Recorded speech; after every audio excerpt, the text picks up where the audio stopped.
ஒரு ஆண் வந்து ரொம்ப வீக்கா இருக்காரு, இல்ல அவருக்கு அறிவு இல்ல, இது இல்ல, ஏதோ ஒரு இது ரொம்ப குறைவா இருக்குன்னா கண்டிப்பா எல்லா பெண்களும் அவர் ரிஜெக்ட் பண்றாங்க அப்படின்னா அவருடைய ஜெனரேஷன் என்ன ஆகும்?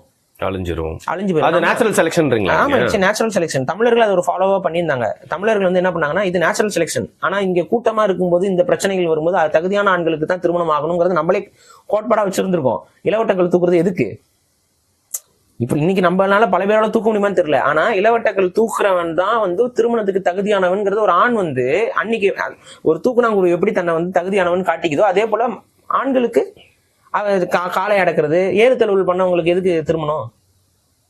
அன்னைக்கு ஏன் அதை வச்சிருக்கான்? One of the best. அப்ப என்னன்னா, அப்ப ஒரு மாடு மேல இவ்வளவு பயமே இல்லாம அதை கையாளுறான், அதை தடுத்து நிப்பாட்டுற அளவுக்கோ அதை அடக்குற அளவுக்கோ வீரியம் மிக்கவனா இருக்கான். அப்படிங்கும்போது இவன் கிட்ட வந்து அந்த வீரம் இருக்கு. அதே சமயத்துல அந்த அன்னைக்கு காலகட்டத்துக்கு தேவையான அறிவு எல்லாமே அவனுக்கு இருக்கு.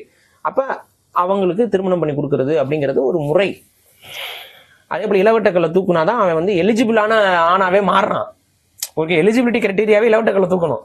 அப்ப இதெல்லாம் அவங்க ஏன் வச்சிருந்தாங்கன்னா அன்னைக்கு அந்த காலகட்ட ஆண்கள் வந்து வலுவானவர்களா இருக்கும், சொசைட்டி ஸ்ட்ராங்கா இருக்கணும், நோய் அற்றவர்களாக இருக்கணும் அப்படிங்கிற நோக்கம் அந்த கால மக்களுக்கு இருந்தது. அதனால அவங்க அந்த அந்த கல்யாண திருமண முறைக்கு கூட ஒரு முறைமை வச்சிருந்தாங்க.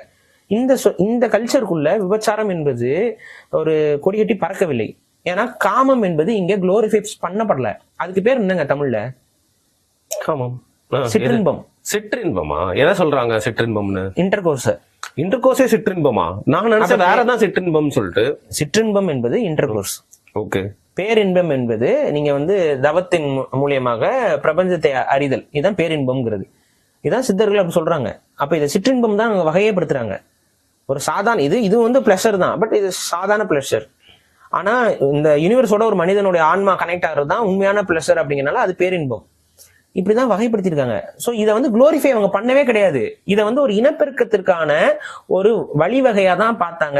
இந்த இனப்பெருக்கத்தையும் வந்து பாத்தீங்கன்னா ஒரு இறைவனுக்கான ஒரு வழிமுறையா தான் பார்த்தாங்க. இது ஒரு நல்லறம், இல்லறம்ங்கிறது ஒரு நல்லறம் அப்படிங்கறத அவங்க கட்டமைச்சுட்டே இருந்தாங்க. இதை தான் மக்கள்கிட்ட சொல்லிக்கிட்டே இருந்தாங்க, ப்ரொபகண்டா பண்ணிக்கிட்டே இருந்தாங்க. அப்ப என்ன ஆகுதுன்னு பாத்தீங்கன்னா அவங்க அதற்கு எதிரான இந்த வாழ்வியல், அந்த ஒரு தமிழ் வாழ்வியல் வந்து களவியல் கற்பியல்னு சொல்றாங்க. களவியல் இல்லைன்னு அவங்க சொல்லல.